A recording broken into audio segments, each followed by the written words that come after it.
Thanks for the ride, partner. She fanned her face with her Stetson blonde hair waving in the small breeze, turning to sunset shimmer. But, when are we getting going again?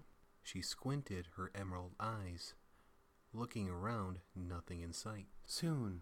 Sunset sighed, wiping the grease of the engine on a cloth. Her orange and yellow hair was covered in blotches of oil. Her leather jacket was set on the ground next to her. Next to that was a toolbox. If the engine would just start. The sun beat down on Sunset and Applejack. The car had broken down in the middle of nowhere.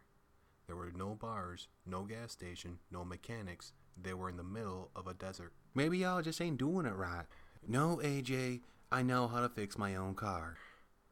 Sunset sighed. But something isn't right about this at all. I swear I just got it fixed after last week's magical mishap. Well, I'm sure it just needs one of them jump starts, Applejack suggested. Yeah.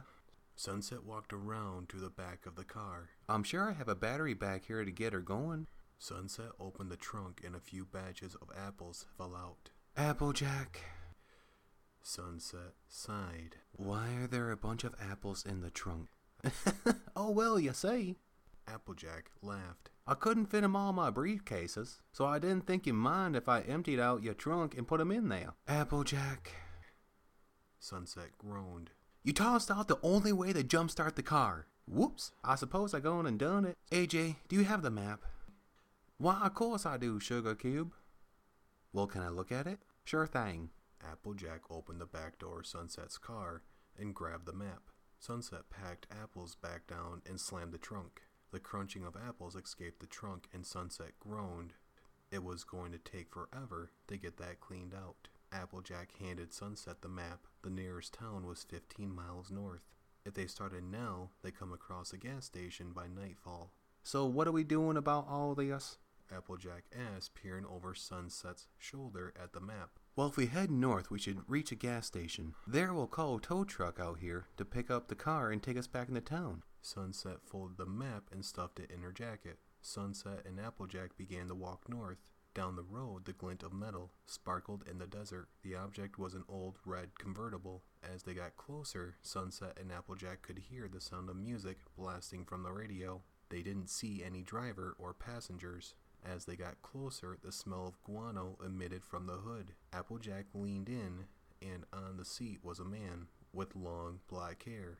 He wore shades over his eyes, and his hands held his head. He had a smile on his face, an eerie sort of smile, as if he had done something sinister. His shirt was cut off at the shoulders, and the words "Avenge Sevenfold" sprawled across the front. He wore jeans, with chains on either side, and his boots were covered in sand and mud. Oh, hello.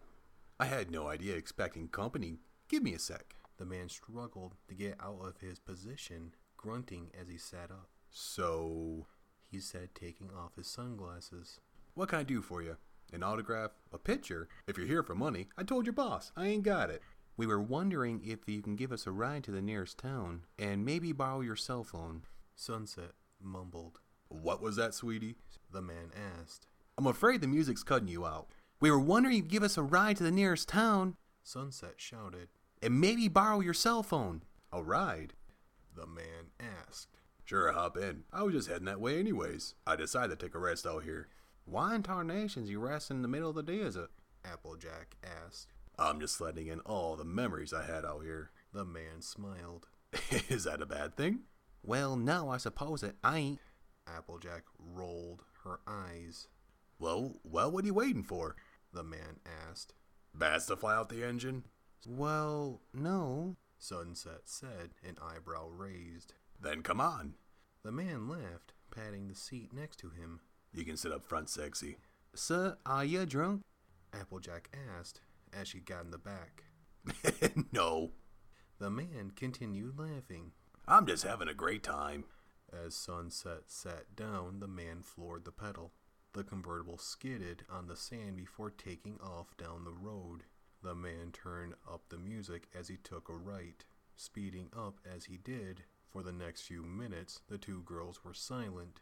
The car ground to a halt outside a motel and the girls got out, followed by the man. The hotel looked ragged and worn down, The lights flickered and the doors creaked on their hinges.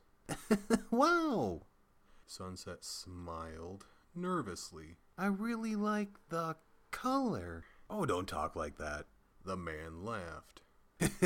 This is the only outside. You're gonna love the inside.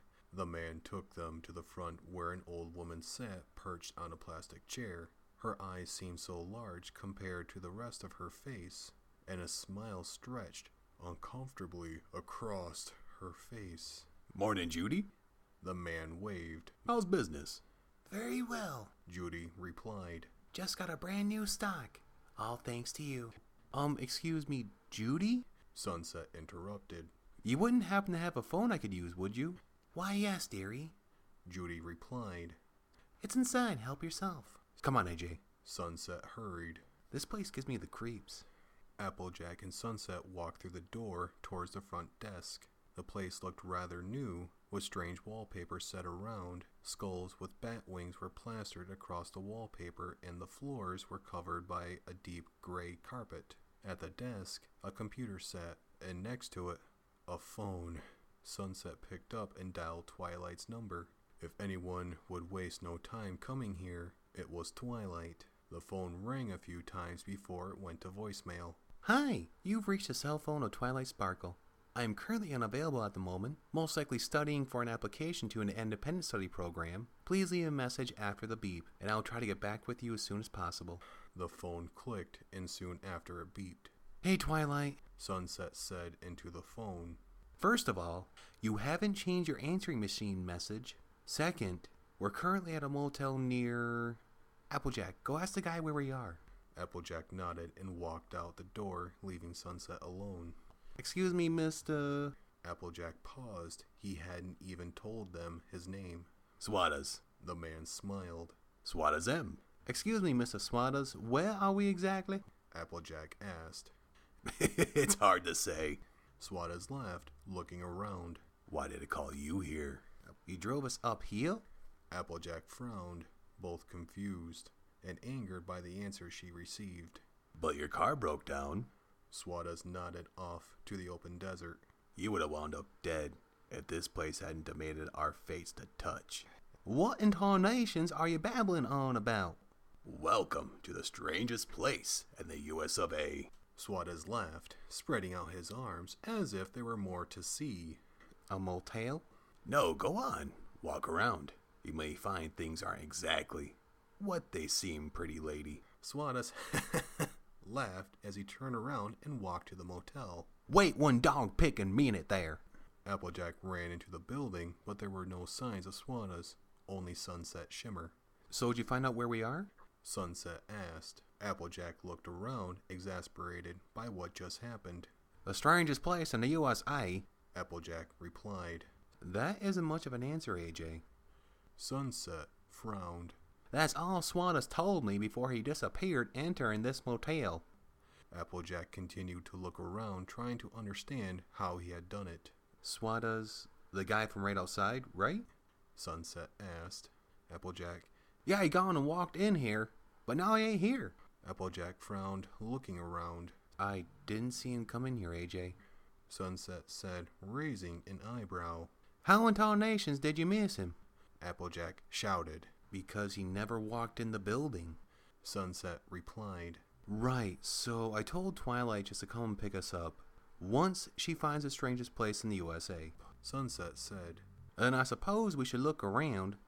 Applejack said. Swadas told me things aren't exactly what they seem around here.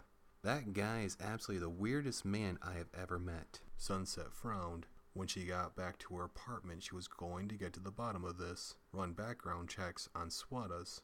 There wasn't much to look at, save for a billboard and an old shack around back of the motel. The road stretched for miles on either directions, and Swadas' convertible sat in the parking lot. When Sunset had tried hot wiring it, she came across, not wires, but veins pumping blood. Ew! Sunset shouted in disgust. The vehicle's headlights flickered on and a sound of screaming emitted from the radio. Applejack jumped back, falling over a trash can. The scream soon died and the headlights shut off. Sunset stared down at the veins and let them go. She jumped out and went over to the front of the car. She tried to open the hood, but there was no sign of a place to get a grip on it. The smell of guano was strong now, as if there was a constant feed of the stuff entering and leaving the engine. Sunset went to the trunk and, like the hood, there was no way to open it. What in the hell do you think you guys are doing to my car? Swadas shouted from one of the motel windows. Get away from that. I told you he entered the building, Sunset. Applejack pointed. I told you, you said he hadn't. Sorry, I was just... Sunset struggled to find an excuse. I was just interested in it. Well, don't touch it. Swada frowned. He's sensitive. Machines are usually female. Sunset said, an eyebrow raised. Why is this one a he? He just is. Swada smiled. His name is Rev, and he's a very reliable vehicle. Sunset nodded. She needed to find a way to Appaloosa without touching Swada's car. The sun began to set. The old woman walked out of the front doors and walked over to the two girls. It's getting dark out. Please come inside. The old woman suggested. You won't like the night around here. Sunset began to pull out a few dollar bills. Oh, no need for money. The old woman smiled kindly. I would never leave anyone out in the cold and in danger. Please, come inside. The old woman led them inside to a room at the far end. She opened the door and motioned them inside. It was pitch black inside and the smell of smoke emitted from nearby. Sunset reached around the door for a light switch. There wasn't one. Applejack walked in and felt along the walls. The walls seemed to stretch out forever as she felt her way further into the room. The door slammed shut behind the two girls and the old woman.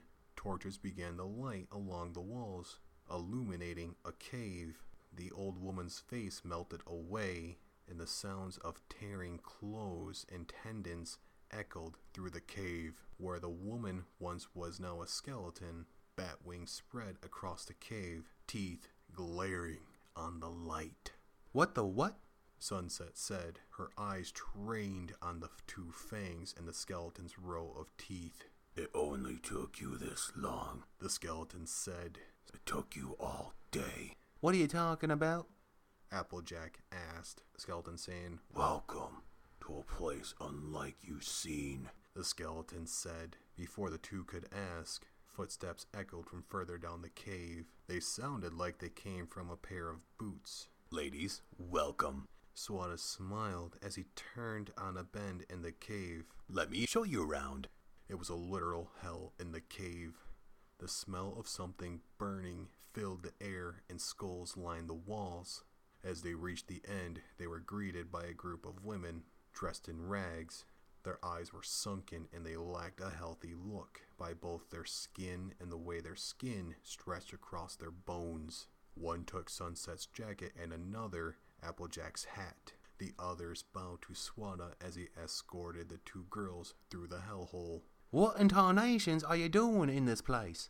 Applejack spoke up. My dear friend's business. Swada chuckled. That was all he ever did, laugh, smile, or frown. It wasn't normal, even in this situation, for his smile to look so normal. He was walking them past dead women, naked women, dying women, buildings with men fondling women, and so on. This isn't a business. This is an enslavement. Sunset shouted. These women are being used as you and your men's playthings. I'm sure you have your own special room where two women duke it out. Yep. Swada smiled. Here, men don't need to worry about feminism, women telling them off. Here, women are what they'll always be. Sex things. If you expect us to fall into this... Sunset growled. Here's a wake-up call. Sunset punched Swadas in the jaw and ran off, followed closely by Applejack. Behind Swadas, women began attacking the men, digging their nails into their eyes and using their weapons against them. Again, this Sunset was being a pain, first with Rev, and now she's sparking a revolution. After them. Swadas shouted as he grabbed a woman by the neck and slammed her into the ground. Her skin burned away and her muscles began to cook. Then her skull popped. brains splattering everywhere. The revolution was short anyway. Any woman who saw what happened backed off. Men were wounded, and some women had run off into the shepherd's fire's land. Any man who had seen what happened said they'd be getting nightmares for weeks, in fear they'd be next. The two girls hadn't gotten far. They had tried escaping through the entrance. To their dismay, they had been easily caught by many of the motel's guests. Applejack had put up a fight, but scratches and limbs ripping, and Applejack was dead. Although Swadas never wanted that, he would have to settle with one. The last girl would answer for their crime soon. Sunset woke up to the smell of smoldering wood and stone. Her neck hurt. She couldn't even feel the ground beneath her feet. That is, if her feet were on the ground. That's when she noticed her condition. She was naked, her hands tied behind her back, and two men walking her along, arms wrapped around her shoulders. Her feet dragged across the ground, and she felt pain in her sides, as if something were ripping itself out of her body. Welcome, Sunset Shimmer. A voice laughed. I hope you enjoyed your rest. The voice was Swadas, sitting upon a throne, his arms wrapped around two sexually dressed women. His eyes were trained on Sunset. When light passed him, his face seemed to fade away, revealing a fanged skull. His eyes burned from the inside. Flames licked at his eye sockets. When the lights died, his face returned. Sunset continued to look at what he was staring at. She wasn't the only female being dragged to his throne. Dozens of women were held in place as Swadas elevated them, his eyes trained on every detail. Where he saw fault, he sent those women down to the Commonwealth, where they lived out their days in service between volcanoes. For the ones who passed elevation, they moved on to secondary elevation, where they were elevated between sex slave and work slave. By and by the line, Sunset got ever closer. Unfit. Swadas frowned, pointing to the last woman in front of Sunset. The men forced Sunset to her knees. Ashes kicked up around her. Ah, yes. Swadas smiled. Sunset Shimmer, you nearly got away from me, but no one evades me. Swadas gave one look at Sunset, and his smile became wider. You hold a demon inside you. Swadas laughed. The woman who acts so innocent holds a darker being inside her, an evil she once held.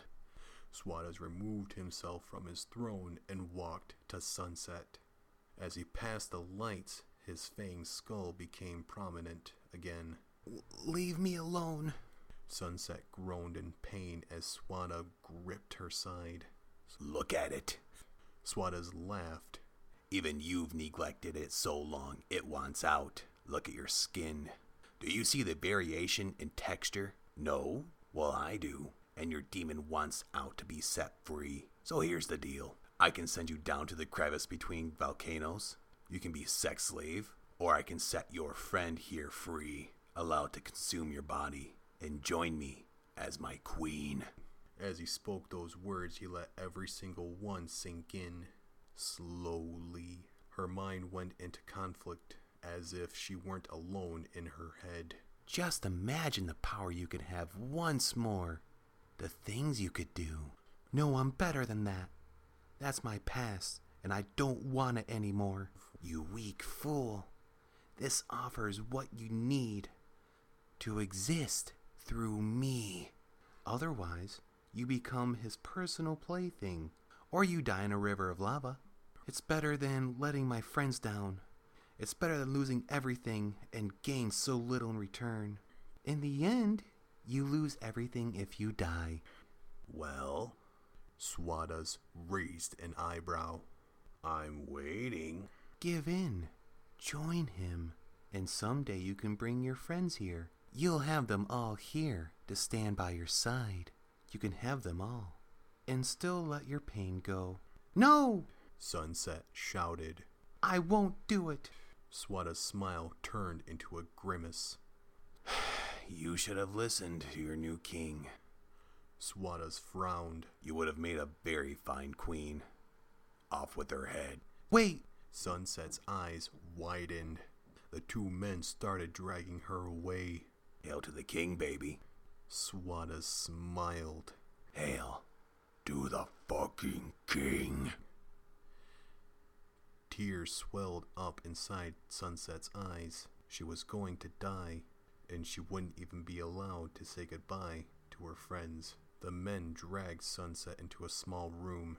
In its center was a guillotine. The blade was rested between the head and shoulders of a skeleton. Blood was crusted onto the blade, and skeletons lay everywhere. The two men motioned for another to remove the skeleton, making room for Sunset. Her hands were strapped along with her head.